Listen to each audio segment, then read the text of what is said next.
Dear students, admission of partner के अंदर आज फिर से एक नया केस स्टडी लाया हूं आपके लिए। आज हम फिर एक न्यू पार्टनर को एडमिट करने जाएंगे, अकाउंटिंग करके ओल्ड एग्जिस्टिंग बिजनेस को एज रिकंस्टिट्यूट करेंगे। अब आज की जो पिक्चर में नया वैरायटी दिखने को मिलेगा आपको प्रीवियस क्वेश्चन से डिफरेंट, वो क्या है मैं आज यहाँ पे आपको पहले 5 मिनट में डिस्कस करता हूं और फिर एग्जाम्पल पूरा पढ़ा के आपको एग्जाम्पल सॉल्व करवाता हूं। देखिए आज के एग्जाम्पल में अगर मैं पहली वैरायटी की बात करूं तो पहला लाइन पढ़ते सही हमें ये दिखेगा, ये अनुभव होगा कि आज आपको फर्म का नाम दिया हुआ है, जो अभी तक के कोई एग्जाम्पल में, पहले एग्जाम्पल को छोड़ के बाकी कोई एग्जाम्पल में था नहीं। तो हम लिखते थे in the book of firm accounting के लिए। अब आपको फर्म दिया है, यही नहीं है, न्यू पार्टनर आने के बाद फर्म का नाम चेंज हो गया है, क्योंकि न्यू पार्टनर का डिमांड था कि मेरा कोई पर्सनल एग्जिस्टेंस है भी कि नहीं है, और इसी उसकी इच्छा की वजह से हम लोग यहाँ पे पार्टनर का एडमिशन करने के बाद फर्म का नाम चेंज कर रहे हैं। तो पहले था 2 पार्टनर्स थे, old partners Mayank and Lakhan, आप अगर देख पा रहे होंगे तो। और जैसे ही न्यू पार्टनर आया अर्पित, तो अर्पित ने फर्म का नाम अपने डिमांड से चेंज करवाया, नाम बना MLA गारमेंट्स। क्या बना? पहले था ML garments, M for Mayank, L for Lakhan, और अब अर्पित आने के बाद बन गया MLA गारमेंट्स। Got it? तो अब अकाउंटिंग जब करोगे तो in the book of MLA garments लिखोगे। ये आपका क्वेश्चन डिस्प्ले हो रहा है जो मैं आपके बारे में चर्चा कर रहा हूं। आज का क्वेश्चन मैंने आपको यहाँ पे लिखा के दिया है, कस्टमाइज। ओके, तो ये क्वेश्चन आपके सामने शो हो रहा है, जो भी आपके सामने स्क्रीन पे दिख रहा है। अब यहाँ पे सबसे पहले अकाउंटिंग प्रोसीजर शुरू करोगे जो, उसमें in the book of MLA लिखोगे, MLA गारमेंट्स, क्योंकि अकाउंटिंग एडमिशन की MLA गारमेंट्स की हो रही है।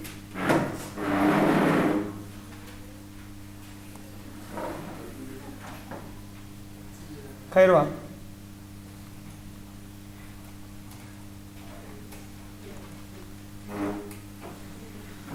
और वो है यहाँ पे ब्रैकेट में फर्म। Okay, clear? यहाँ पर भी डिफिकल्टी। अब नया क्या है मैं आज सिर्फ हाईलाइट करना चाहूंगा आपको, बाकी बात में बातें करते हैं। अब आप नोटिस करो इनका प्रीवियस जब ओल्ड पार्टनर से मयंक और लखन, तो टोटल 5 हिस्से हो रहे थे। अब न्यू पार्टनर आने के बाद भी टोटल हिस्से हो रहे हैं यहां पे 4,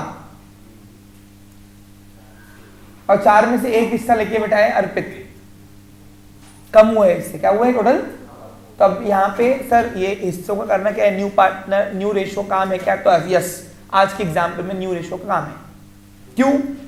only and only last adjustment जो बनाई अपन ने उसके बेसिस पर।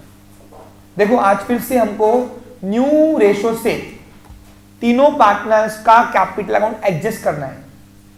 यानी इनका जब मैं बैठक कर रहा था, जब मैं इंफॉर्मेशन कलेक्ट कर रहा था किससे, मयंक से, लखन से और अर्पित से, तो अर्पित बहुत दिमाग वाला था, उसने डिमांड कर दी, बोला सर, अब वो उसको फायदे में गई कि नुकसान में देखेंगे वो, तो बोला सर जितना भी जिसका हिस्सा है उस हिसाब से उनका न्यू कैपिटल होना चाहिए।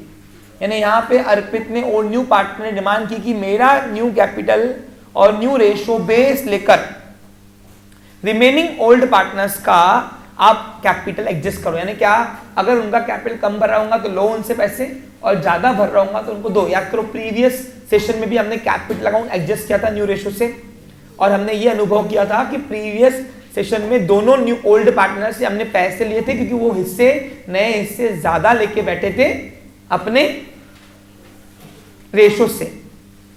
नए रेशो से अपना कैपिटल कम था और नया रेशो ज्यादा था, और उसकी वजह से ही हमने उनसे एग्जिस्टिंग पैसे लिए थे कैश। याद करो, अब ये अर्पित ने जैसे ही डिमांड कर दी यहां पे, तो जो ओल्ड पार्टनर्स थे, कौन old partners, Mayank and Lakhan, उन्होंने बोला सर कुछ भी करते क्या, अभी पैसा है नहीं, ये लोचे हैं तो रहने दो, न्यू पार्टनर को लाई मत, शुरू हो गया घड़ी।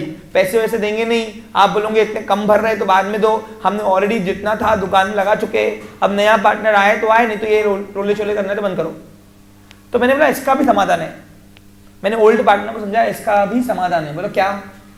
मैं देखो तुम्हारा अगर कैपिटल कम होगा न्यू रेशो से तो तुमसे हम लेंगे पैसे, जनरली हम उसी वक्त लेते पैसे, याद करो उस दिन कैश में पैसे आए थे। यहाँ पे तुम आज भले पैसे मत दो, तुम बाद में पैसे देना, हम तुम्हारा अलग से एक नया एज ए लोन अकाउंट बना देंगे ओनर के नाम से, और वो एक्सटर्नल पार्टी यानी एक्सटर्नल लायबिलिटी कहलाती है, क्योंकि कैपिटल इंटरनल लायबिलिटी है, लेकिन जो उनका लेन देन बाकी होगा वो बाकी ही रख रहे हैं हम लोग। अब ये बात किसको समझ में नहीं आई? देखो जितना भी हिसाब किताब करेंगे एडजस्ट करते वक्त न्यू पार्टनर कैपिटल, जितना भी उनका लेना या देना बाकी होगा, यहाँ तो दुकान को देगा दुकान, यहाँ तो फर्म उससे लेगा। तो उस दिन क्या हुआ था, उस दिन प्रीवियस एग्जाम्पल में हमने जब ये एग्जाम्पल वैरायटी कराई थी तो उसी वक्त कैश में वो बैलेंस अमाउंट अपन ने लेन देन कर दी थी। याद है अपन ने कैश रिसीव किया था 2 से, 1 से बहुत ज्यादा किया था, 1 से बहुत कम किया था, है ना। वो 10 हिस्से थे इसके थे जतिन के, है ना, तो उससे हमने 2 लाख समथिंग लिए थे पैसे, और जिसका रेशो कम था ओल्ड पार्टनर का, उससे हमने 36 की 34,000 रुपए लिए थे आई थिंक सो, उसका कम भरा था। आज हम लेंगे नहीं, आज हम वो बाकी रखेंगे काम, यानी निकालना है अपने को, एडजस्ट करना है कैपिटल अकाउंट क्योंकि न्यू पार्टनर की डिमांड है, लेकिन आज जो भी उनका अमाउंट है वो लोन अकाउंट के नाम से अलग से लिखेंगे, यानी उनका लेन देन बाकी रखेंगे बिजनेस के अंदर। अगर दुकान को उनको देना होगा तो भी बाकी रहेगा। पूछो क्यों? क्योंकि ऑलरेडी इनके पास लिक्विडिटी कम है, तो दुकान लायबल नहीं है देने के लिए यहाँ पे। अगर ज्यादा बनते होंगे कैपिटल उनका, अगर कम बनता होगा दुकान के अंदर उनका कर्जा उनके रेशो के हिसाब से, न्यू रेशो के हिसाब से, तो उनसे लेना बाकी है, ऐसा बिजनेस के अंदर लायबिलिटी बना देंगे। समझा आपको? यानी आज लोन अकाउंट के नाम से या तो एसेट बनेगा या तो लायबिलिटी। अब एसेट कब बनेगा बताओ? जब सब काट साट के पार्टनर का डेबिट साइड बढ़ाएगा, कहेगा तो दुकान को पार्टनर से लेना बाकी है तो लोन अकाउंट एसेट में जाएगा। सब काट साट के पार्टनर का क्रेडिट साइड बढ़ाएगा, क्रेडिट साइड, तो दुकान को मालक से लेना बाकी है, तो तब वो नहीं देना बाकी है तो दुकान के लिए वो बन जाएगा कर्जा। इसमें किस डिफिकल्टी है? बस उस दिन जो बैलेंस अमाउंट है वो कैश में बाहर डाल रहे थे, अभी हम लोन अकाउंट में कर रहे हैं। अब आज मैं लॉन्ग कट वे से वर्किंग नहीं करूंगा, डायरेक्ट शॉर्टकट, ठीक है। चलो शुरू करें एग्जांपल। हाँ, अब और कुछ वैरायटी नहीं हुई है क्या? यस, इसमें एक और नई वैरायटी है। क्या? एक मिनट, डेटर का तो है ना आरडीडी, उसमें क्या बड़ा नया वैरायटी है? डेटर 36,000 रुपए, 5% आरडीडी करना है मेंटेन।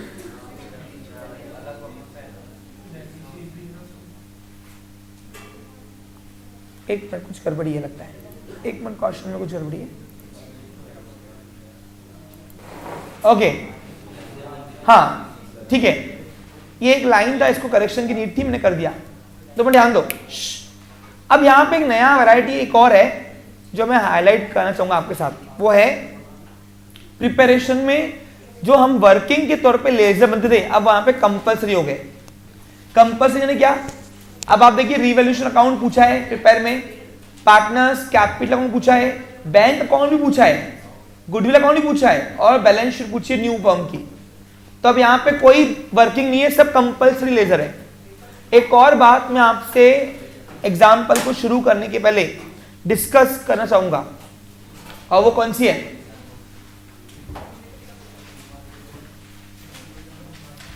मैं यहां पे आपको जितने भी एग्जाम्पल कराए उन सब में पार्टनर का सेपरेट अकाउंट बनवाया। बहुत सारे ट्यूशन क्लास वाले आपके जो भी हमारे साथ एसोसिएट होंगे वो आपको कंबाइन लेजर अकाउंट बनाने को बोल रहे हैं, तो कंबाइन ही बना के आना, पेपर पॉइंट ऑफ व्यू से वो इजी है। मैं आपको पहले ही बोलता हूं, पेपर पॉइंट ऑफ व्यू से डेटा भी कम होता है और बार बार लिखने की नौबत भी नहीं आता, रिपीटेशन वर्ड्स वहां पे। और लेकिन समझाने के पॉइंट ऑफ व्यू से इस तरीके से आप समझोगे तो आपको समझेगा कि कौन किसका हिसाब क्या कर रहे हैं। क्योंकि अगर एक एक का सेपरेट अकाउंट करेंगे ना हम लोग, तो उसमें क्या होगा, मैं उसका लेखा जोखा यानी हिसाब किताब हम कर पाएंगे अच्छे से। और कंबाइन में क्या होगा, एक आधी अमाउंट इधर की उधर आती है, वो एरर आने के चांस होता है। सर पेपर में कौन सा क्या है, वैसे तो दोनों वैलिड है, लेकिन मैं फिर से पर्सनली रिकमेंड करूंगा कंबाइन कैपिटल अकाउंट करके आना। अब सर कंबाइन करने को बोल रहे हो, पहले बनाना सिखाओ सही, वो एक दिन काम है, वो उसमें कोई मगजमारी नहीं है, वो एक आधा एग्जाम्पल लेके मैं करा दूंगा आपको, लेकिन समझने की पॉइंट ऑफ व्यू से सेपरेट ही सही होते हैं। शुरू करते हैं एग्जाम्पल स्टूडेंट्स, आपके साथ यहाँ पे क्वेश्चन डिस्कस करता हूँ, ध्यान देंगे। The balance sheet of the firm ML garments as on 31 March 2019, Mayank and Lakhan are to be partner of the firm who share profit and loss in the ratio of 3:2। तो एक बैलेंस शीट दी हुई है ML garments की, ये old accountant ने बनाया हुआ है उनका दो पार्टनर थे, old partners Lakhan and Mayank. उनका ओल्ड रेशियो है 3:2, 3 हिस्से लेगा मयंक और 2 हिस्से लेगा लखन रिस्पेक्टिवली। अब उनकी बैलेंस शीट जैसे हमारे पास गिवन है, ये बैलेंस शीट कौन सी बैलेंस शीट है? Before admission. हमको कौन सी बनानी है? After admission. अब जैसे एसेट में देख पा रहा हूँ सब नॉर्मल एसेट्स है, वही कैश एट बैंक, तो मोदी भक्त है तो बैंक अकाउंट बनाएंगे अपन यहाँ पे, क्योंकि बैंक में वैसे पड़े इसलिए। बिल्डिंग, ओके, मशीनरी है, फर्नीचर है, स्टॉक है, डेटर है। अब बिल्डिंग, मशीनरी, फर्नीचर ये फिक्स एसेट है, कैश एट बैंक, स्टॉक और डेटर ये मेरी करंट एसेट्स है। ओके, अब तुमको क्राइटेरिया करना क्या है? वैसे भी कुछ नहीं करना है, ये आपको ऐसे ही एक्स्ट्रा नॉलेज था। हाँ, अब जैसे कि ये भी बिजनेस बहुत एक्यूरेट चल रहा था, पूछो क्यों? क्योंकि इनके पास एक्सटर्नल लायबिलिटी एक ही थी, क्रेडिटर्स, और 2 लायबिलिटी इंटरनल था, मयंक का कैपिटल और लखन का कैपिटल, अभी तक के जितना उन्होंने बिजनेस चलाया उसका। अब यहाँ पे नो रिजर्व फंड है, नो प्रॉफिट एंड लॉस है। अब प्रॉफिट एंड लॉस करंट नहीं कर, कैसे नहीं आया नेट प्रॉफिट? नेट प्रॉफिट जो आया होगा ना, उनके ओल्ड अकाउंटेंट ने इसमें ऐड किया हुआ होगा। ये क्लोजिंग बैलेंस है कैपिटल का, और क्लोजिंग बैलेंस कैपिटल का नेट प्रॉफिट, ड्राइंग वॉइन सब प्लस माइनस करने के बाद ही आती है। कोई डाउट यहाँ पे? तो बैलेंस शीट नॉर्मल वाली है, उल्टा यहाँ पे रिजर्व फंड भी नहीं है तो बांटने की जरूरत भी नहीं पड़ेगी। अब नीचे आओ, एडजस्टमेंट पढ़ लेते पूरा, किसका हेड क्या रहा, हाथों स्टार मार्क कर लेंगे। न्यू वैरायटी क्या है मैंने ऑलरेडी डिस्कस कर दिया है, अब से बैलेंस शीट पढ़, अभी से क्वेश्चन पढ़ रहा हूं मैं आपके सामने, ये क्वेश्चन है पूरा। They take Arpit into partnership firm on 1 April 2019। तो हमारी न्यू बैलेंस शीट कब की बनेगी? 1 अप्रैल 2019 की। हाँ, अब न्यू पार्टनर का नाम क्या है भाऊ? अर्पित। तो अर्पित न्यू पार्टनर आ रहा है। अब द टर्म्स देखते, क्या बोल रहा हूं? The terms being the sorry, यहां से पढ़ते हैं। The new name of the firm after admission is MLA. ये पहला बार आया हुआ है केस जहां पे न्यू पार्टनर बोलता मेरा भी कोई एग्जिस्टेंस दिखाओ और दुकान का नाम चेंज करके एमएल की जगह एमएलए करो। हालांकि इनका गुडविल अफेक्ट हो सकता है मार्केट में, लेकिन अब बोला है तो अपने को करना है, कुछ नहीं, ठीक है। आगे, अब जब न्यू पार्टनर आता है तो 2 चीज लाता है, कौन कौन सी? कैपिटल और गुडविल। अब देखो यहाँ पे एक नया लाइन है जो मैं आपके सामने हाईलाइट करना चाहूंगा। अर्पित shall pay 4000 as his share of goodwill. अब प्रीवियस केस में याद करो, हमने गुडविल निकाला, कैलकुलेट किया, यहाँ पे रेडीमेड है। तो अर्पित ने गुडविल के पैसे लाए। अब बताओ गुडविल के पैसे किस में आएंगे? कैश में कि बैंक में? क्योंकि बैंक अकाउंट बनेगा तो बैंक में आएंगे। अब ये जो लाइन है ये है नया वैरायटी आज का जो मुझे आपके साथ डिस्कस करना है। The amount to be retained in business. Goodwill का जो पैसा है वो बिजनेस में रिटेन किया गया है। अब सर इसका कुछ करना है क्या? तो मैं आपको बता दूं, कुछ नहीं करना है, जैसा अभी तक करते आए थे वैसा। पूछो क्यों?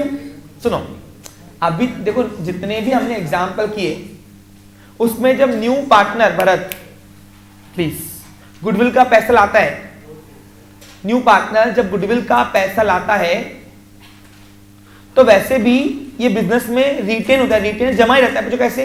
एक साइड से कैश या बैंक बन के उठता है एसेट साइड से, और यही गुडविल का पैसा ओल्ड कैपिटल का ओल्ड पार्टनर का कैपिटल बन के रिफ्लेक्ट होता है। तो वैसे भी गुडविल का पैसा बिजनेस में ही रिटेन होता है। ये लाइन दी रहे या नहीं दी रहे, वैसे भी हम गुडविल का पैसा रिटेन बिजनेस में कर रहे हैं। कैसे? जो गुडविल का पैसा आ रहा है वो कैपिटल बन के बिजनेस में ही तो आ रहा है ओल्ड पार्टनर्स के। तो ये लाइन तुमको सिर्फ घुमा फिराने के लिए दी हुई है। अब पेपर में अगर घुमा फिरा के दिया रहा तुम डर जाओ, इसलिए तुमको मैंने यहाँ पे लिख के दिया है कि इसका कुछ नहीं करना है, जैसा कर रहे थे वैसा करना। समझा? किस किस के मन में जब क्वेश्चन पढ़ा था तो ख्याल आया था कि करना क्या इसका, और इसकी वजह से आपका हाथ रुक गया था? बिंदास बी फ्रेंड को बताओ, यानी क्योंकि कुछ बच्चे तो मेरे से आगे चलते हैं लेकिन गुडविल का ये लाइन पढ़ के ही रुक गए थे कि नहीं कुछ तो भी नया पक्का होने वाला है। तो यहाँ पे कुछ नया नहीं होने वाला है। जितने भी एग्जाम्पल कराए उसमें गुडविल का पैसा रिटेन ही था, रिटेन यानी जमा ही था बिजनेस में। अरे निकाला क्या ओल्ड पार्टनर्स ने? नहीं ना, ओल्ड पार्टनर्स ने कैपिटल बन के इंट्रोड्यूस किया ना अपना। डन? क्लियर? हाँ, अब 4,000 रुपये गुडविल के लिए, अब गुडविल के कैपिटल, गुडविल का पैसा आएगा तो किसके हिस्से में जाएगा? ओल्ड पार्टनर्स, ओल्ड रेशियो से। He shall bring 12,000 as capital for 1/4, तो 1/4 शेयर ये न्यू रेशियो है, न्यू पार्टनर का न्यू रेशियो है, और 12,000 रुपये उसके लिए उसने कैपिटल दिया है। ठीक है, जनरली अपनी एंट्री आती है इसकी। अब बताओ इसकी दोनों की एंट्री क्या होंगी? अब पहला अर्पित गुडविल के पैसे ला रहा है तो क्या एंट्री होंगी? बाय कैश या bank account debit to goodwill, नोटा आ रही, और कैपिटल गेन नहीं है बिजनेस का। अर्पित कैपिटल के पैसे ला रहा है तो एंट्री होंगी by bank to Arpit capital. अब देखो ये वाली दो एंट्री है ना, हर एग्जाम्पल में क्या हुआ है, तो मुझे इसमें कोई इंटरेस्ट नहीं सिखाने में, जो पीछे हो चुका है हमारा पास का उसका मुझे कोई इंटरेस्ट नहीं है। अब आते हैं next, the firms assets the firm's asset were to be revalued as under। अब देखो ये बिल्डिंग वगैरह सब ये रिवैल्यूड हुई है। अब इसमें भी आज एक न्यू वैरायटी है। अब कल क्या था, देखो प्रीवियस सेशन में जो एग्जांपल किया हमने उसमें आप अगर नोटिस करोगे तो एसेट्स का रिवैल्यूएशन नया दिया था हमने। यहाँ पे सारी एसेट्स का रिवैल्यूएशन नहीं, न्यू वैल्यू नहीं दी है। यहाँ पे कुछ एसेट्स का न्यू वैल्यू दिया हुआ है, वो प्लस माइनस बढ़ी है कम हुई है हमको देखना है, और कुछ एसेट्स का मतलब कुछ एसेट्स के बारे में उसने डायरेक्टली बताया हुआ है कि इतने से कम हुई है इतने से बढ़ी है। देखो एग्जांपल, बिल्डिंग रुपीज 24,000 की हो गई है। अब ऊपर जाओ बुक्स ऑफ अकाउंट्स में बिल्डिंग कितनी की, देखो 20 की थी, 4,000 से बढ़ गई, तो 4,000 से एप्रिशिएट हुई है, स्टार मार्क कर दो। Machinery and furniture is to be reduce by 10%। अब देखो, अब मशीनरी एंड फर्नीचर की न्यू वैल्यू नहीं दी है, कितने से कम हुई है वो देखा हुआ है, तो 10% से डेप्रीशिएट हुई है। क्या हुई है? तो करेंगे, स्टार मार्क कर दो, दो effects. A provision of 5% on debtor for doubtful डेब्ट, तो ये न्यू आरडीडी है। क्या ये? तो आरडीडी डेटर कम करता है, तो डेटर के ऊपर भी एडजस्टमेंट है। आगे दिया यहाँ पे, हाँ फर्नीचर के ऊपर भी है ना, 10% दोनों के ऊपर है। हाँ, जानबूझ से कंबाइन किया उसने यहाँ पे, जानबूझ के। आगे stock is revalued at ₹20,000, stock की न्यू वैल्यू दी हुई है। अब कम हुई कि ज्यादा हमको देखना है वो, तो देखो यहाँ पे ऊपर जाओ, स्टॉक में स्टॉक 16,400 का था, अब 20 का दिख रहा है, तो बढ़ी हुई है। तो बढ़ी हुई है तो क्या करना है आपको आता है अकाउंटिंग में। आगे आओ, अब जो मोस्ट इंपॉर्टेंट है वो है ये adjustment number 4, the excess of capital of Mayank and Lakhan over their due to proportion of sharing profit and profit of the new firm is to be transferred to their respective loan account। यानी वो बता रहा है कि जो भी उसका ratio था, ratio sharing profit ratio, new ratio, उस हिसाब से मयंक का और लखन का कैपिटल एडजस्ट करो। अब सर मयंक का और लखन का कैपिटल एडजस्ट करना ठीक है, लेकिन सर जो न्यू पार्टनर अर्पित उसका नहीं करना है। नहीं, पूछो क्यों? अरे उसका ही तो नया कैपिटल और नया रेशो बेस बनाकर हम ओल्ड पार्टनर्स का हिसाब किताब करेंगे कि जितना ओल्ड पार्टनर्स को नया रेशो मिल रहा है, न्यू रेशो, उस हिसाब से उनका न्यू कैपिटल बन रहा, क्या इक्वलिटी करने के लिए, पार्शियल नहीं करना है।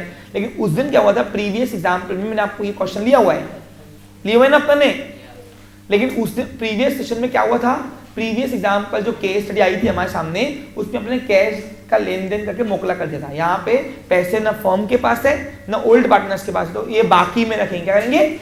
और बाकी में रखेंगे तो उसको क्या खोलेंगे हम? लोन अकाउंट के नाम से। Okay clear? अब फटाफट जो जो बोला है बना लो। सर न्यू रेशो कब बनाएंगे? अरे न्यू रेशो काम का है, ये फोर्थ एडजस्टमेंट करने के लिए।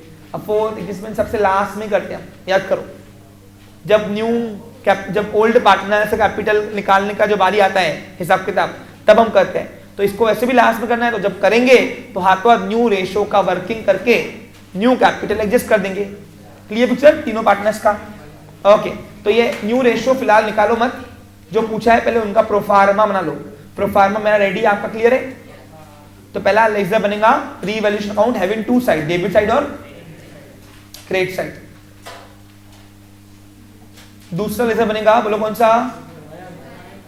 Mayank capital account. आप चाहो तो तीनों का कंबाइन बन सकते हो, मैंने अलग अलग किया हुआ है समझाने के पॉइंट ऑफ व्यू से। Lakhan capital account having two side, debit side और क्रेडिट साइड। फिर Arpit capital account debit side और क्रेडिट साइड है। और फिर बैंक अकाउंट भी आज हमने वर्किंग में ना करते हुए फेयर किया हुआ है इसको। और यहाँ पे आएगा गुडविल अकाउंट। अब आज हमने फेयर क्यों किया, समझा आपको? क्यों किया बताओ? क्योंकि क्वेश्चन में दिया हुआ था इसलिए। और फिर आपको लास्ट में बैलेंस शीट करनी है, new balance sheet MLA firm की, ये आफ्टर एडमिशन की रहेंगी। चलिए पैटर्न क्या है बताओ? पूरी बैलेंस शीट पहले खाली करेंगे, बैलेंस शीट का एक करना है और एडजस्टमेंट के हाथों हाथ जितने एडजस्टमेंट के हाथों हाथ बैलेंस शीट खाली करते वक्त इफेक्ट हो सल्टा सक रहे सल्टा देना। पहले कैशियर बैंक, अब जिसका लेजर खुला रहा है उसको न्यू बैलेंस शीट में डायरेक्ट नहीं जाना, उसके लेजर डालना बैलेंस। अब बैंक अकाउंट खुला हुआ है ना अपने पास, तो कैशियर बैंक का बैलेंस बैंक अकाउंट में लेके आना। बताओ एसेट कोई भी ऑलवेज हैव, तो डेबिट साइड में लेके आओ टू बैलेंस ड्रॉप डाउन के नाम से। बैंक अकाउंट के अंदर बैंक अकाउंट के नाम से एंड पोस्टिंग होती नहीं है, बैंक के लेजर में बैंक अकाउंट के नाम से पोस्टिंग होती नहीं है। कितना?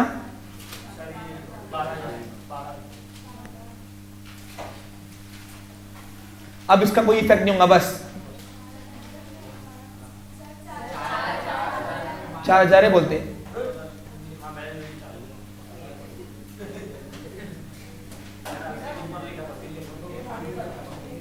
ओके नेक्स्ट, बिल्डिंग लेके आओ न्यू बैलेंस शीट में। सारी एसेट्स जिसका लेजर खुला हुआ नहीं है, सारी एसेट कहां लेके आऊंगा? न्यू बैलेंस शीट में। और जिसकी एडजस्टमेंट रही उसको इनर करना, हाथों उसके एडजस्टमेंट के दो इफेक्ट कर देना।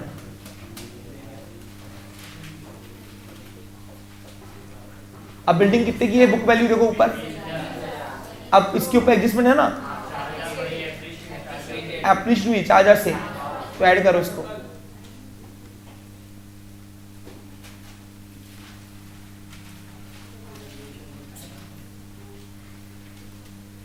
तो न्यू वैल्यू कितनी हो गई?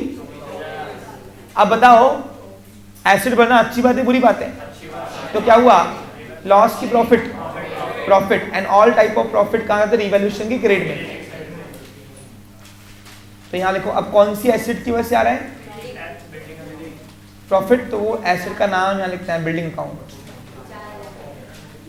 हो गए दो इफेक्ट एडजस्टमेंट के, भूल जाओ। न्यू एसेट पकड़ो, नेक्स्ट वाली कौन सी है? मशीनरी। मैं बार बार क्वेश्चन डिस्प्ले नहीं कर पाऊंगा टेक्निकली। 28,000। अब इसको क्या हुआ है? डेप्रिशिएट हुआ है 10% से, तो यहां पे लेस लिखो।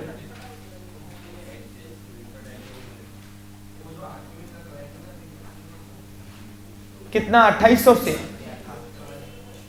कितना आएगा फिर वैल्यू? New value 25,200। अब डेप्रीसिएशन कहां मिला? Adjustment, always have two effect. एक तो एसेट की वैल्यू कम करता और दूसरा क्या है मेरा? लॉस। अब लॉसेस कहां आएगा? रिवैल्यूएशन के डेबिट में। ये कौन बोलता है? Nominal rule. Debit all expense losses, credit all incomes and gain. और रिवैल्यूएशन को नॉमिनल अकाउंट बोलते हैं। ये आपको एमसीक्यू में आएगा, तो यहां लिखो फिर to machinery account. Amount next, furniture क्या है मेरी? एसेट लेके आओ। क्वेश्चन में बार बार डिस्प्ले नहीं कर पाऊंगा, आपको समझ रहा होगा।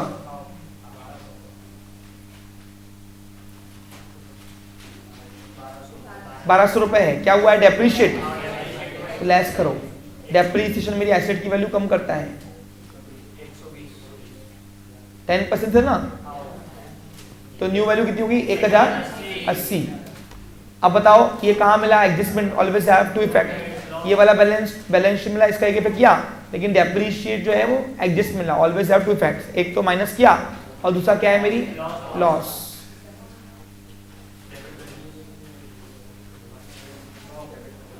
टू भरत, आप वर्किंग देखते हो कैसे करना है पेपर में। Next stock. अब स्टॉक क्या है मेरी? एसेट्स। अब स्टॉक की बुक वैल्यू कितनी है? 16,400 और न्यू वैल्यू बता रहा है 20,000 हो गई। तो 20,000 करने के लिए कितने से बढ़ाना है?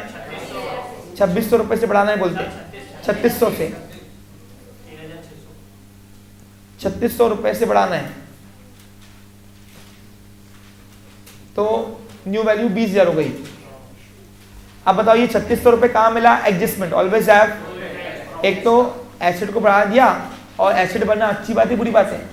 तो अच्छी बात है। तो profit, all type of profits का आएगा क्रेडिट में।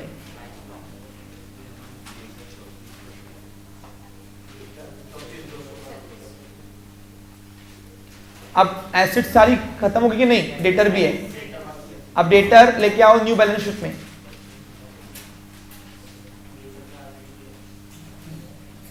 अब डेटर्स है 36,000 रुपए। अब इसके ऊपर 5% वो आरडीडी की प्रोविजन बोल रहा है, एक्सपेक्टेड लॉस की मार्केट में 5% डूब सकते हैं, बिजनेस को सेफ्टी के लिए हम आरडीडी रख रहे हैं, रिजर्व फॉर डाउटफुल डेट। तो आरडीडी हो या बेड डेपो, मेरे डेटा कम करते हैं। तो पहला काम डेटा में से माइनस 5% कितना आएगा? 3600 का, 36,000 का 5% 5% आएगा 1800 रुपए। कितना आएगा फिर? 34,200। और हाथों हाथ अब बताओ आरडीडी का डेटा कम होना अच्छी बात है बुरी बात है? नुकसान वाला काम है ना, लॉस है ना। तो लॉस तो क्या आएगा? डेबिट, रिवैल्यूएशन के डेबिट में। अब यहाँ पे डेटर के नाम से बिल नहीं पढ़ना, ये एक्चुअल लॉस नहीं है, ये एक्सपेक्टेड लॉस है। कितना? क्लियर? हाँ। अब मेरे ख्याल से पूरी एसेट खाली कर दी हमने, ये इन सबका एक इफेक्ट किया, और जितनी एडजस्टमेंट सल्टा सकता सल्टा दिया। अब आओ लाइबिलिटीज में। अब जैसे लाइबिलिटी में देख रहा हूं तो एक्सटर्नल लाइबिलिटी उनके पास एक ही है, क्रेडिटर, और इसके ऊपर कोई चेंजेस नहीं है, एडजस्टमेंट नहीं है, तो उठा के डायरेक्ट न्यू बैलेंस शीट में लेके आ जाओ। अब ऊपर की 3-4 लाइन छोड़ना। कितना?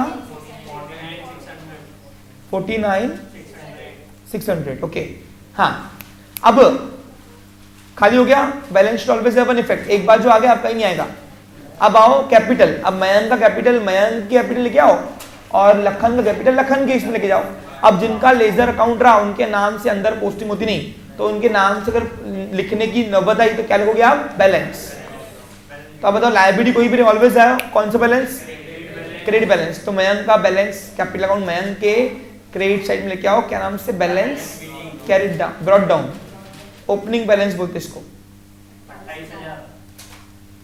और लखन का कैपिटल कितना है?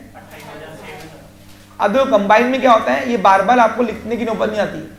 आप एक बार लिखो बैलेंस ब्रॉट डाउन, और मयंक की अमाउंट मयंक के इसमें लिखो, और लखन की अमाउंट लखन है, बस। तो ये नाम लिखने की बार बार नौबत होती नहीं है। मैं एक आधा आपको दिखाऊंगा ना कंबाइन कैसे बनता है, आप प्रेफर वही करोगे, मैं आपको बता दे रहा हूँ क्लियर। कितना? दोनों का 28 है। अब जैसे कि मैं देख चुका हूं कि बैलेंस शीट के सारे इफेक्ट्स एक एक मैं कर चुका हूं। अब देखते हैं एडजस्टमेंट के 2 इफेक्ट हुए कि नहीं। एडजस्टमेंट नंबर 1, अर्पित 4,000 रुपए गुडविल के ला रहा है पैसे। अब पैसे कहाँ आ रहे हैं? बैंक में। तो पर्सनल अकाउंट से हमको बैंक से लेना बाकी है, और ये पैसे बिजनेस के लिए कैपिटल गेन हुआ। क्या हुआ? तो कैपिटल गेन, इसलिए गुडविल को हम all type of capital gain always have credit balance, ये नॉमिनल रूल बोलता है। इसलिए प्रॉफिट है ना, प्रॉफिट वन टाइम प्रॉफिट, तो इसलिए गुडविल को हम करेंगे क्रेडिट। तो इसकी रफली एंट्री क्या बनेगी? तो यहां बना रहा हूं यहाँ पे। तो what comes in debit? Cash. लेकिन पैसे बैंक में आ रहे हैं इसलिए बैंक को डेबिट करेंगे, बैंक अकाउंट डेबिट। और ये पैसे काय के आ रहे हैं? कैपिटल गेन, तो गुडविल को अपन करेंगे क्रेडिट। कितना आ रहा? 4,000 रुपए। अब बताओ मेरे पास बैंक अकाउंट अवेलेबल है क्या? मेरे पास गुडविल अकाउंट अवेलेबल है? दोनों अवेलेबल है? लेजर पोस्टिंग मार दो। हेलो हेलो,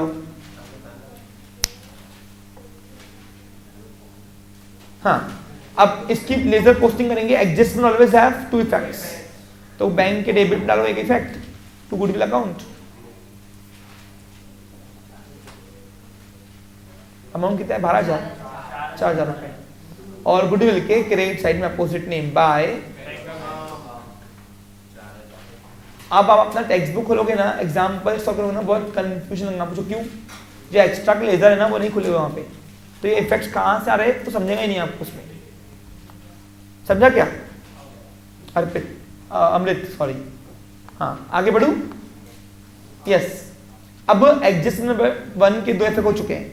अब 2 को पकड़ो। He shall bring ₹12,000 as his capital for 1/4 share. तो शेयर का तो अपन बाद में हिसाब किताब करेंगे क्योंकि आज काम में भी है न्यू रेशो का। लेकिन 12,000 रुपए अपने कैपिटल के लिए ला रहा है, वो पैसा इन्वेस्ट कर रहा है बिजनेस के अंदर अपने शेयर के लिए। तो बताओ ओनर जब कुछ भी लाया तो एक ही नाम है कैपिटल, याद आपको, तो इसकी एंट्री होगी बाय, अब पैसे अगर कैश में आते थे तो एंट्री करते थे बाय कैश अकाउंट डेबिट, लेकिन पैसे बैंक में आ रहे हैं तो अपन बैंक से लेना बाकी, इसलिए P1 से पर्सनल रूल से बैंक को डेबिट करेंगे।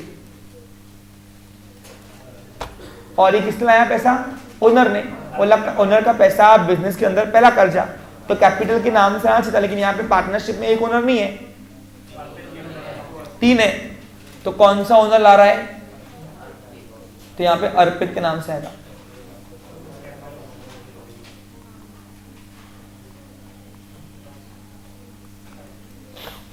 अब 2 इफेक्ट करो हाथों हाथ। अब तो 2 इफेक्ट कहाँ होंगे इसके? अब बैंक अकाउंट भी गिवन है, अर्पित का कैपिटल भी गिवन है, तो बैंक के डेबिट में करो। Opposite name posting, ledger posting आती ना आपको?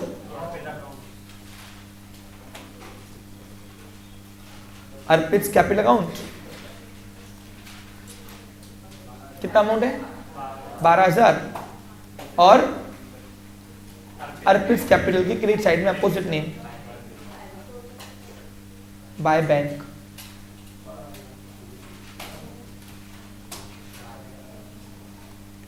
क्या एडजस्टमेंट नंबर 2 के 2 इफेक्ट कर दिए? भूल जाओ, ये माल खाली, ये माल खाली। अब देखते हैं एडजस्टमेंट नंबर 3 के सबके 2 इफेक्ट हुए क्या? बिल्डिंग का हो गया, मशीनरी का हो गया, फर्नीचर का भी हो गया, आरडीडी भी हो गया, स्टॉक भी हो गया। अब एडजस्टमेंट नंबर 4 बाकी है, उसको तो सबसे लास्ट में करते वैसे भी, तो ये सब हिसाब किताब करने के बाद इसको सोच लाएं।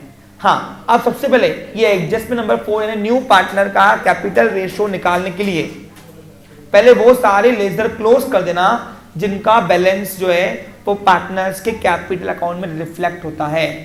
ये याद रखना, पैटर्न सीखो, पैटर्न एक्यूरेसी का। हाँ, सबसे पहला काम हम गुडविल या रिवॉल्यूशन, ये दोनों का बैलेंस जो है ओल्ड पार्टनर के पास जाएगा, ओल्ड रेशो से भेज दो पहले फटाफट। हाँ, अब गुडविल का अमाउंट जो है वो भेज दो पहले, एक लकीर खींचो। कौन से साइड की अमाउंट बढ़ रही है? जो साइड की अमाउंट बढ़ी आ रही है वो एक लकीर, 2 लकीर के अंदर लिखो, उसमें से अपोजिट साइड की अमाउंट माइनस करो, डिफरेंस बता रहा 4,000 रुपए। ये 4,000 रुपए ओल्ड पार्टनर को ओल्ड रेशो से 3:1 था ना, 3:2 था, बांट दो। अब 4,000 को बांटने आता है, अब 4,000 को ओल्ड रेशो से 3:2 से बांटना है, तो पहले 3 स्टेप में बढ़ता है, प्लस डिवाइड मल्टीप्लाई। तो पहले टोटल रेशो को प्लस करना, 3 + 2 5, फिर जो आंकड़ा मिला गिवन फिगर को डिवाइड करो, एक अमाउंट मिलेगी 800 रुपए। कितना? अब उन्हीं रेशो से उनको मल्टीप्लाई करो, इंटू 3 इंटू 2, 8 3 24 और 8 2 16। तो ये आएगा एक के हिस्से में 2400, एक के हिस्से में। अब 3 हिस्सा किसका है? मयंक का, तो मयंक के हिस्से में दो 2400 रुपए, और 2 हिस्से किसके थे? लखन। लखन के हिस्से में 1600 रुपए जाएगा। तो ये भेजो to Mayank accounts, Mayank capital accounts.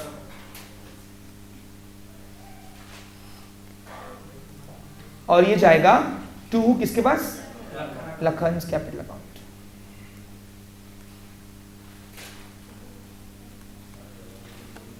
Okay, अब हाथों हाथ क्रॉस करो इनका। अब बताओ गुडविल के डेबिट में तो पार्टनर्स के क्रेडिट में, अपोजिट नेम। और ऐसा नहीं आया तो बताओ इससे गुडविल से ओनर का कैपिटल बढ़ रहा कम हो रहा? तो हर वो ट्रांजेक्शन जिससे ओल्ड पार्टनर्स का कैपिटल बढ़ेगा वो सब कहाँ लिखेंगे? डेबिट में, क्रेडिट में? क्रेडिट में, जितना जितना ओल्ड पार्टनर्स का कैपिटल बढ़ेगा उतनी बिजनेस की लायबिलिटी भी बढ़ेगी ना, इंटरनल लायबिलिटी। इसलिए तो मयंक और अब कंबाइंड कैपिटल में एक बेनिफिट क्या होता है, यहाँ पे लिखना अपने को एक ही बार पड़ता है गुडविल, और अमाउंट सिर्फ उन दोनों की कॉलम में लिखना पड़ता है। आपको भनक लग रही होगी कंबाइंड का बेनिफिट क्या है। अब कौन से लेजर से आ रहा है बैलेंस? गुडविल अकाउंट से, तो क्रॉस इफेक्ट गुडविल अकाउंट के नाम से होगा। कितना? 2400, और इसके हिस्से में 1600 रुपए, लखन के हिस्से में 1600 रुपए आएगा बाय हाँ, अब बताओ दूसरा लेजर कौन सा क्लोज करना है? नहीं, रिवैल्यूएशन अकाउंट। कौन बोला? बैंक। हाँ ठीक है, चलो मैंने क्या बोला, दो ही लेजर के बैलेंस जाते हैं। कौन कौन से? एक गुडविल का बैलेंस और एक रिवैल्यूएशन का। पहले वो क्लोज करना, उसके बाद ये कैपिटल एडजस्ट करना न्यू रेशियो से। हाँ चलो, अब यहाँ पे रिवैल्यूएशन अकाउंट का जो भी बैलेंस बचेगा, प्रॉफिट लॉस आएगा, वो सब कहाँ जाएगा? ओल्ड पार्टनर्स के पास। एक मिनट, एक लकीर खींचो। कौन से साइड के अमाउंट बढ़ा रही? देखो, अगर रिवैल्यूएशन का डेबिट से बढ़ाया तो लॉस, क्रेडिट साइड बढ़ाया तो profit, because profit always have credit balance and loss always have debit balance. कौन सी साइड के अमाउंट? इन्हें प्रॉफिट आएगा कितना? और डिफरेंस 2800, ये 2880 रुपए ये आया to profit on revaluation.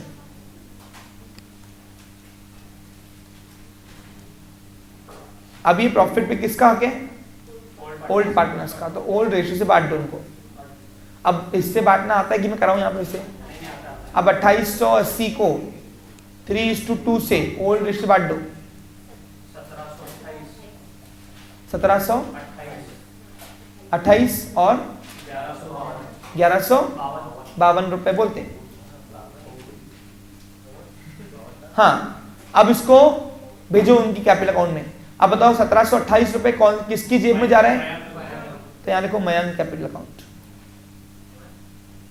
Mayank capital account. और ये 1152 रुपए किसके पास जा रहे हैं?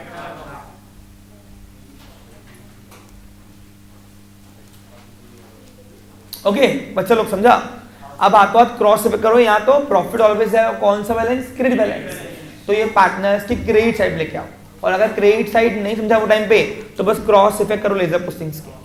अब बताओ रिवैल्यूएशन डेबिट में कहा, तो पार्टनर्स के क्रेडिट में opposite name bye revaluation account. कौन से लेजर से आ रहा है ये प्रॉफिट? वो लेजर का नाम यहाँ पोस्टिंग करना है। इधर 1100,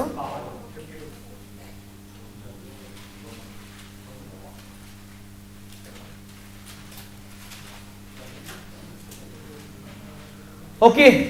हाँ, अब क्या करना है बच्चा लोग? सुनो, अब यहां पे न्यू पार्टनर का कैपिटल एडजस्ट करने को बोला है। ठीक है, सबसे पहले क्या करोगे? यहाँ पे अब वर्किंग पे यहाँ पे न्यू रेशियो का वर्किंग निकालोगे। लिखो, ये आपको पेपर में करके आना है एनी हाउ। अब वर्किंग कैसे करनी है देखो तो बच्चा लोग, बस अभी गिन के 5 मिनट लगेंगे, 5 मिनट बस। देखो इधर क्लोज करने में।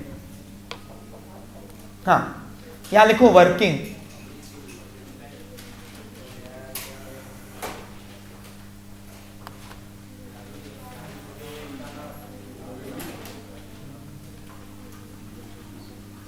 Working note for calculating new ratio of all partners. हाँ, अब आप चाहो तो यहाँ पे ओल्ड रेशियो कितना है, न्यू पार्टनर कौन आया, उसका न्यू रेशियो कितना है, वो आप देख सकते हो। दिखाना है क्या? डायरेक्ट कर दूं? ठीक, तो देखो यहाँ पे फॉर्मूला क्या आएगा?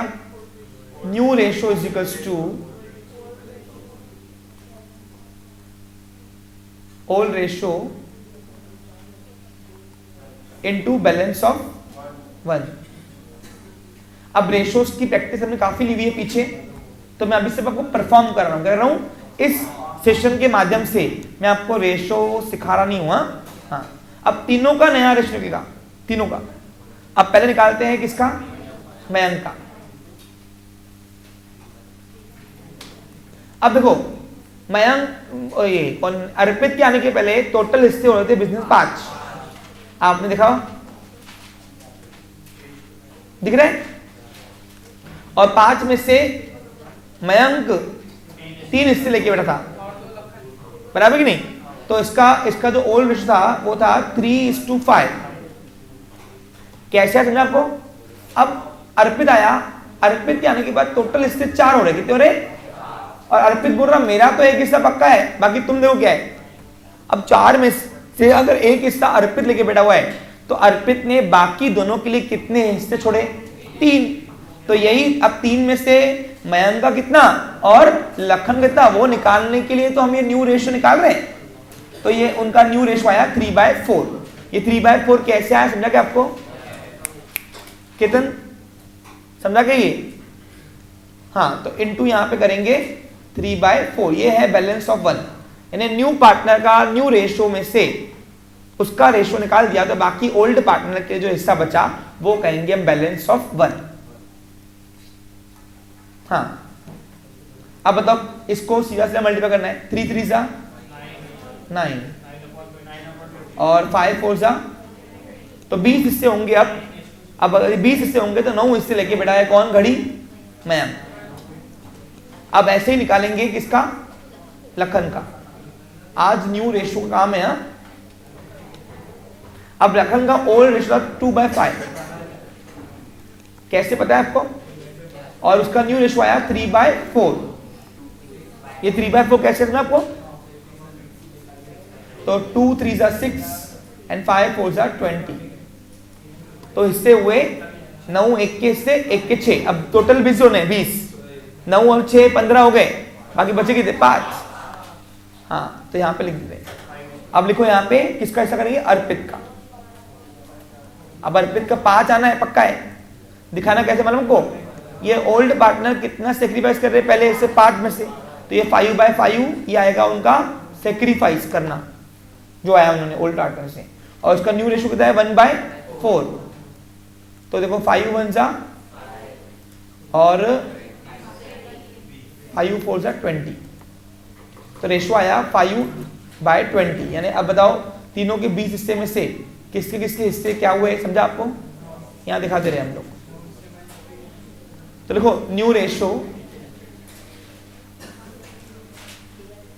ऑफ ऑल पार्टनर्स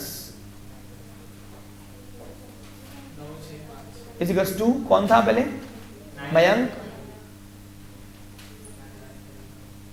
लखन और अर्पित।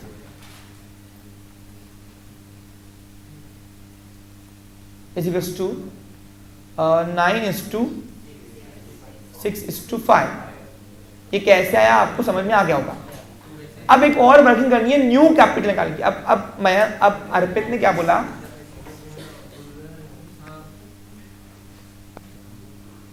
अब यहां पे आपको वर्किंग करनी पड़ेगी न्यू कैपिटल की। तो नीचे लिखो यहां पे working for calculating new capital of all partners. Working for calculating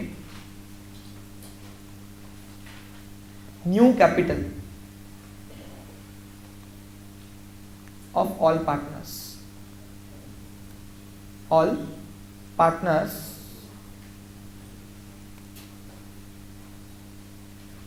taking base किसका है? हाँ, base of Arpit capital and his shares and his new shares, new profit share। अब अर्पित बोलता है यहां पे, देखो सर, अब अर्पित बोलता है यहां पे कि सर देखो यहां पे अर्पित खुद फंस गया। पूछो क्यों? दिख रहा है कैपिटल कम है अर्पित का और उसका हिस्सा ज्यादा है। पूछो क्यों? क्योंकि ओल्ड पार्टनर का ऑलरेडी कैपिटल ज्यादा था उससे। देखो ना, 28,000 रुपए थे, प्लस उसके और प्रॉफिट आया और बड़ा। वो आप समझेंगे मेरी बात को? गुडविल का पैसा आया और बड़ा कैपिटल उनका। तो ये अर्पित फंस गया अपने चाल में। हर बार न्यू पार्टनर की डिमांड उसको सही रास्ते में लगाती नहीं है। अब वो क्या हुआ? अब अर्पित का 12,000 रुपए यहां पे हिस्सा है, कैपिटल है उसका, न्यू कैपिटल। और उसका हिस्से हैं 5। कितना है? अब अर्पित बोलता था अगर 12,000 के मेरे को 5 हिस्से दे रहे तो एक हिस्सा कितने का? एक हिस्सा 24 का, एक हिस्सा 2400 रुपए का, बराबर कि नहीं? डिवाइड किया ना हमने। अब मेरे लिए अगर एक हिस्सा 2400 रुपए का तो सभी के लिए एक हिस्सा, यानी एक हिस्सा 2400 का, बराबर कि नहीं? अब एक हिस्सा अगर 2400 का है मेरे लिए, सभी के लिए एक हिस्सा 2400 का। तो सर अगर अगर अगर मैं मयंक का बात करूं तो मयंक का,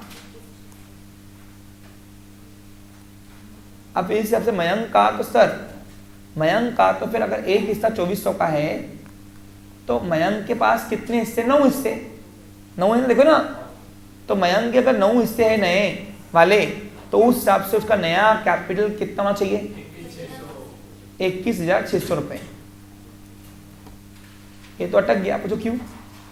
मयंक के ओपनिंग बैलेंस ही 28,000 का था, यानी मयंक ज्यादा ही पैसे रखा हुआ था। अगर अर्पित डिमांड नहीं करता था तो इसमें नुकसान ओल्ड पार्टनर का था, यहाँ पे ये फायदा इस बार ओल्ड पार्टनर का हो गया है। आगे क्या, जो ओल्ड पार्टनर डर रहे थे, डरने की जरूरत ही नहीं है क्योंकि तुम्हारा पैसा ज्यादा ही निकल रहा है यहाँ पे। क्लियर? तो ये न्यू कैपिटल आएगा किसका? मयंक का। हाँ, सबसे पहले अब निकालेंगे लखन का। अब अगर अर्पित के लिए एक हिस्सा 2400 का है तो जस्टिस के प्रिंसिपल पे सभी के लिए एक हिस्सा 2400 का है। इस हिसाब से अगर 2400 का अगर एक हिस्सा है तो ये लखन कितने नए हिस्से लेके बैठा हुआ है? 6। तो 6 हिस्से कितने के? आपने भरत कैसे वर्किंग की? ऐसी की है सेम? नहीं, पूछ रहा मैं। देखो मेन क्या होता है, एक बात सुनो, अकाउंटिंग के अंदर मेन सिर्फ आंकड़े जोड़ के टैली करना नहीं होता है, लिखना क्या है वो भी एक इंपॉर्टेंट मैटर करता है हमारे लिए। Got it? क्लियर यहाँ पे? हाँ, यानी अब ये बात फिक्स है कि अर्पित का न्यू कैपिटल जो है वो है 12,000 का, मयंक का न्यू कैपिटल 21,600 का आएगा काट सट के, और 14,400 रुपए का न्यू कैपिटल रखना है किसको? लखन को। सबसे पहले ये न्यू कैपिटल की एंट्री कर दो तीनों के पार्टनर्स में। हाँ, अब यहाँ पे न्यू, एक दो लाइन छोड़ना ऊपर। हाँ, अब यहाँ पे 2 मिनट यहाँ पे ध्यान दे दे क्या? It's a request to you. हाँ, न्यू कैपिटल की एंट्री क्या नाम से होती है डेबिट साइड में? याद करो, बैलेंस कैरिड डाउन के नाम से। डेबिट में होती है, याद है आपको? जितनी भी एग्जांपल करे अपन ने, क्रेडिट साइड में आती है, डिफरेंट होता है। डेबिट साइड में अपन लिखते हैं टू बैलेंस, तो ये न्यू कैपिटल की एंट्री मार देना पहले। ऊपर लाइनिंग की छोड़ रहा हूं मालूम को, जो लोन अकाउंट एग्जिस्ट और एग्जिस्ट वो बैलेंस के हमेशा ऊपर दिखाना है। क्लोजिंग न्यू कैपिटल तो क्लोजिंग बैलेंस, और क्लोजिंग बैलेंस हमेशा नीचे ही दिखता है सब हिसाब किताब करने के बाद। तो एक दो लाइन ऊपर छोड़ना फिर भी। हाँ, टू बैलेंस कैरिड डाउन, ये क्या है? उनका न्यू कैपिटल 21, ये 21,600 कहां से समझा आपको? हाथों हाथ न्यू बैलेंस शीट में लेके आओ, पहले इसको भूलना नहीं, एक एक करके हिसाब करते जाओ। अब नई सॉरी एडमिशन, आफ्टर एडमिशन में अब नई बैलेंस शीट में मयंक का न्यू कैपिटल कितना है? उसके रेशियो के हिसाब से 21,600। ये क्यों निकाला, कैसे निकाला, किसके लिए निकाला, समझा आपको? क्लियर? 21,600। अब ऐसे ही लखन का न्यू कैपिटल लेके जाओ, एक दो छोड़ के ऊपर। अब न्यू कैपिटल क्या नाम से होते हैं डेबिट साइड में? एंट्री बैलेंस कैरिड डाउन, कितना? 14,400। ये उनका न्यू कैपिटल है। डे 1 से हम न्यू कैपिटल की पोस्टिंग ऐसे करते हैं। हाथों हाथ लेके आओ न्यू बैलेंस शीट में।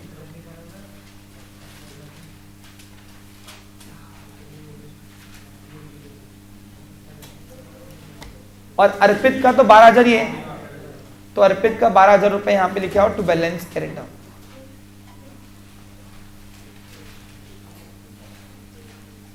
यानी पहले जो हम अमाउंट फाइंड आउट करते बैलेंस से, अब वो पहले लिखना है अपने को। अब इसका अकाउंट तो हाथों हाथ टैली होता है ना, क्योंकि इसका कैपिटल और न्यू रेशियो ही बेस बना के हमने ओल्ड पार्टनर कैपिटल को एडजस्ट किया हुआ है ना,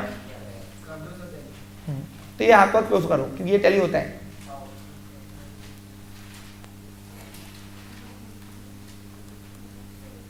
बहुत सारे बच्चों को ये एडजस्टमेंट समझती नहीं है जब हम कर रहे हैं सॉल्व 4th नंबर का। क्या आपको समझी? लेकिन यहाँ पे अर्पित कैपिटल अकाउंट 12,000 रुपए। अब तीनों का नया हिस्सा चला गया, कैपिटल इन्वेस्टमेंट, न्यू इन्वेस्टमेंट चल गई। अब ओल्ड पार्टनर का कितना लेन देन बाकी है वो निकाल लेते हैं, और जो डिफरेंस अमाउंट है वो लोन अकाउंट के नाम से बनना है, कैश में नहीं। आज फर्म के पास लिक्विडिटी है नहीं सफिशिएंट, तो देंगी कैसे? और ओनर के पास में नहीं है तो लेंगी भी कैसे? तो ये बाकी में रख रहे हैं, यानी क्या कर रहे हैं, यानी आगे जब फ्यूचर में बिजनेस में प्रॉफिट आएगा, अच्छा कैश आ जाएगा, तो ओल्ड पार्टनर्स को रिडीम या जो लेना देना बाकी होगा वो कर देंगे बिजनेस। ये हमारा काम नहीं है, वो हम एडमिट करके ओल्ड अकाउंटर को दे देंगे, वो खुद ही आगे फ्यूचर में उसको रिडीम कर देगा। यानी एक नई एसेट या लायबिलिटी बनेगी। समझा क्या आपको? अब कैसे क्या बनेगा देखो ध्यान इधर। हाँ, अब तुमको यहाँ दिमाग नहीं मारना है, एकेडमिक पॉइंट ऑफ व्यू से करना है। देखो इधर क्या करना, सुनो। अब ये न्यू कैपिटल आ गया, बैलेंस नंबर एंट्री होगी। अब ओल्ड पार्टनर्स का कैपिटल अकाउंट क्लोज करना कैसे, देखो ध्यान दो। पहले 1 लकीर खींचना, 2 लकीर अमाउंट कॉलम में, डेबिट में भी और क्रेडिट में भी। अकाउंट क्लोज करने का तरीका है। अब देखना आप लोगों ने कौन सी साइड बढ़िया आई। अगर पार्टनर की डेबिट साइड बढ़िया आई कैपिटल अकाउंट की, सुनो, तो इसका मतलब है बिजनेस की एसेट, यानी क्या, यानी पार्टनर का न्यू कैपिटल कम है और उससे हमें लेना बाकी है। दुकान के लिए वो एसेट है, क्या है उनको। लेकिन अगर पार्टनर की क्रेडिट साइड बढ़िया गई, जतन खड़े रहो, क्लास के पास जाओ। हाँ, अब अगर यहां पे अब अकाउंट क्लोज करने का तरीका तो कैसा है, क्या करना, अगर 1 लाख दो खींचना अपने, देखना डेबिट साइड बढ़िया क्रेडिट साइड। अगर डेबिट साइड बढ़िया तो दुकान को, दुकान की एसेट यानी दुकान को, फर्म को मालक से लेना बाकी है। और अगर यानी उसका कैपिटल कम है उसके न्यू रेशो से, इसका मतलब है। और अगर फर्म, अगर पार्टनर की क्रेडिट साइड बढ़ाई तो बिजनेस की लायबिलिटी क्या है वो, यानी कैपिटल लायबिलिटी है, साथ में और भी है सिल्लक लायबिलिटी बन गई एक और। हाँ, यानी इसका मतलब है कि दुकान को मालक को देना बाकी है। अब देखो यहाँ पे मयंक का कौन सा साइड बढ़ा रहा है, तो क्रेडिट बढ़ाएंगे क्योंकि उसका ऑलरेडी इन्वेस्टमेंट ज्यादा था। अब कम करके उसके न्यू रेशो से कम करके हमने डाल दिया उसमें न्यू इन्वेस्टमेंट, लेकिन जो बाकी अमाउंट है वो अभी हम दे नहीं रहे। पूछो क्यों?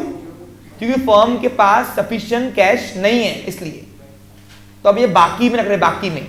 तो देखो कैसे करना है, जो साइड की अमाउंट बढ़िया ही लिखो, तो यहाँ पे क्रेडिट साइड की अमाउंट बढ़िया कितनी आ रही है, सॉरी 32,128 रुपए। ये 1 लकीर, तो लकीर अंदर लिखा क्रेडिट साइड की अमाउंट, उसमें डेबिट माइनस करना, डिफरेंस जो मांगा डिफरेंस, वो डिफरेंस अमाउंट कितना है, 10,528 रुपए। ये मयंक को बोलेंगे, मयंक 10,528 रुपए तेरे ज्यादा भर रहे फर्म के पास, तेरे न्यू रेशो के हिसाब से तेरा कैपिटल ज्यादा हो रहा है, तो वो कम कर दिया हमने क्योंकि तेरा हिस्सा कम है, इसलिए कंपैरेटिवली तीनों के कैपिटल के हिसाब से तेरा जितना रेशो के हिसाब से, न्यू रेशो के हिसाब से तेरा कैपिटल बनना चाहिए था, हमने डाल दिया। और ये जो बाकी अमाउंट बच रही है 10,528 रुपए, ये तेरे को अभी फर्म दुकान वापस नहीं दे रहा है, देगा। तो अभी फिलहाल मैं न्यू बैलेंस शीट में इसको एज ए लायबिलिटी मान ले रहा हूं, और यहां ये ट्रांसफर करेंगे एक नए अकाउंट में जिसका नाम है मयंक लोन अकाउंट। अब आप बोले सर मयंक के अकाउंट में मयंक का नाम तो आता नहीं है, ये मयंक का कैपिटल अकाउंट है, और ये जो नया अकाउंट बन रहा है वो मयंक का लोन अकाउंट बन रहा है। Capital account is internal liability of the firm, लेकिन ये लोन अकाउंट जो है ये दुकान के लिए एज ए एक्सटर्नल, बाहर का कर्जा, जैसे क्रेडिटर को देना है पैसे, वैसे दुकान को ये मयंक को भी देना है, इतना से लक्का लगाया हुआ उन्होंने पैसा, इसलिए।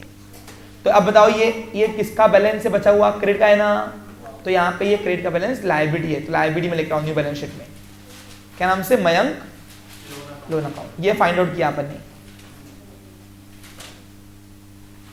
10,500, ये क्या हो गया, एक्सटर्नल लायबिलिटी। समझा? इसका लोन अकाउंट आपको बनाना नहीं है, अलग से बनाओगे भी तो उसका बैलेंस भी लेके आना पड़ेगा वापस यहाँ पे। ठीक, क्लियर?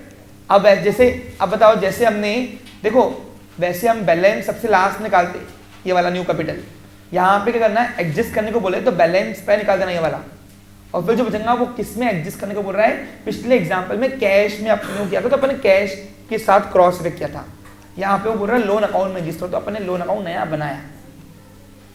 अब वो एसेट में भी आ सकता है और लायबिलिटी में भी। तो क्या अब लखन का क्लोज करेंगे, जैसे जैसे मयंक का किया वैसे लखन भरना है। अब एक लकीर तो खींचो।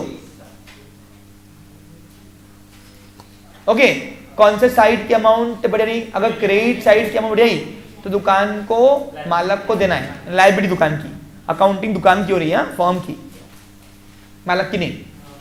और अगर डेबिट साइड बढ़ाई न्यू कैपिटल लिखने के बाद, ये न्यू कैपिटल लिखने के बाद अगर डेबिट साइड बढ़ाई फर्म की, पार्टनर की, तो दुकान की वो एसेट है। क्या है वो? तो दुकान उससे लेना बाकी है। फिर कौन सी वाली बड़ी क्रेडिट कितनी? 30,752।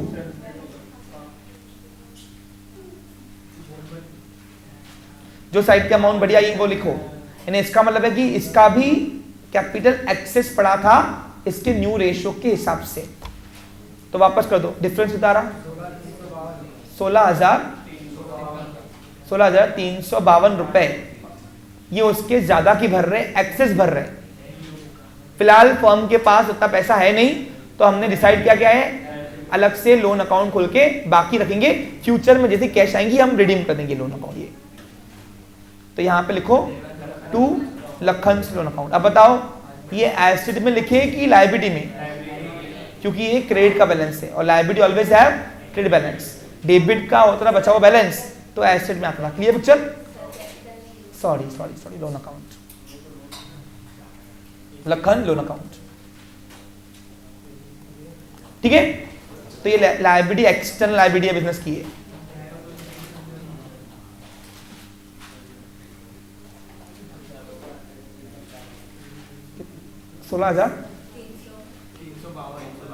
इसकी ज्यादा नहीं थी, पूछो क्यों? क्योंकि दोनों कैपिटल इक्वल था ऑलमोस्ट, लेकिन इसका रेशो ऑलरेडी कम था।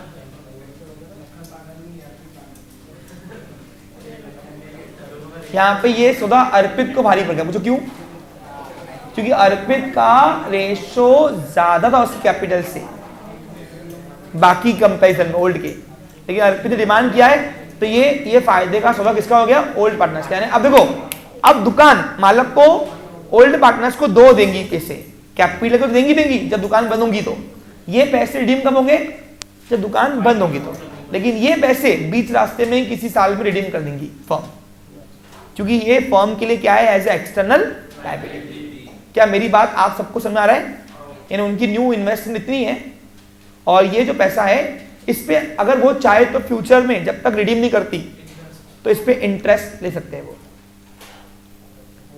फर्म। समझा क्या आपको? मैंने उनको बता दिया, आप तुम्हारी चॉइस है, लेना है लेना, इंटरेस्ट नहीं ना मतलब, लेकिन ये एडमिशन के बाद काम है अपने को, अभी नहीं। Got it? क्लियर? समझा आपको अच्छे से? यहाँ पे कोई डाउट नहीं है? अब देखो कौन सा लेजर बचा बाकी। ये नया है मेन, मैं इसको हाईलाइट कर रहा हूँ। ओके, इसी के लिए पूरा वैरायटी न्यू कराया है मैंने सब आपको।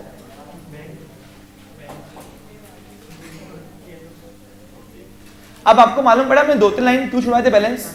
ये न्यू कैपिटल बैलेंस जो है ना, बैलेंस क्रेडिट डाउन हमेशा नीचे दिखाया करो, लास्ट में। पोस्टिंग सारी ऊपर होती है कायदे से। हाँ, अब बाकी कौन सा बचा? बैंक अकाउंट क्लोज करो। चलो, एक लकीर, 2 लकीर। कौन से साइड की अमाउंट बढ़े? देखो, डेबिट बढ़े तो एसेट और क्रेडिट बढ़े लायबिलिटी। हर वो बैलेंसेस, लेजर का बैलेंसेस अगर बैलेंस शीट में न बताए तो क्रेडिट बढ़ाई तो लायबिलिटी और डेबिट बढ़ाया तो एसेट्स। कितना डिफरेंस अमाउंट कितना है? 20 to balance by balance carried down. Okay, ये न्यू बैलेंस है। अब ये न्यू बैलेंस एसेट में लेके आओ, न्यू बैलेंस शीट में कैश एट बैंक के नाम से 20,000 रुपए। बैलेंस शीट टैली हो गई? बताओ। 1,24,400। आज मैंने आपको लॉन्ग कट वाली मेथड नहीं कराई, तो क्या आपको समझ में आ गया कैसे करना है? ओके, इसी के साथ मेरा आज का यहाँ पे सेशन समाप्त हो रहा है। कल फिर मिलेंगे सेम टाइम न्यू केस के साथ। Have a nice day, take care.